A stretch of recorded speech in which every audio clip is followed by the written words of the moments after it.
मुंबईचे माजी पोलीस आयुक्त संजय पांडेंविरोधात गुन्हा दाखल झालाय। मवियाच्या मतदारांनो, तुमचं खूप खूप अभिनंदन।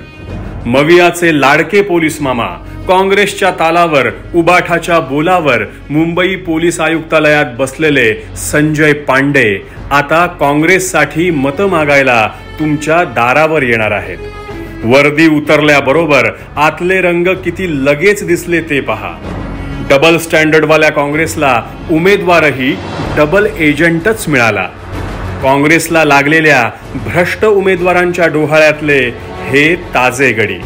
या पांडेंच्या मालकीची आयसेक्स सर्व्हिसेस कंपनी औद्योगिक हेरगिरीसाठी चक्क स्टॉक एक्सचेंजचे फोन टॅप करते आणि या बदल्यात कोट्यवधींचा धंदाही करते। या प्रकरणात अटक होऊनही पांडे सुटून राजरोस वावरतो। असा माणूस आमदार झाला तर काय करेल याची कल्पना करा।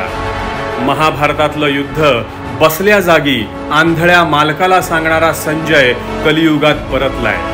यावेळी त्याने गोपनीय माहिती फोन टॅपिंग करून मालकाला सांगितलीये।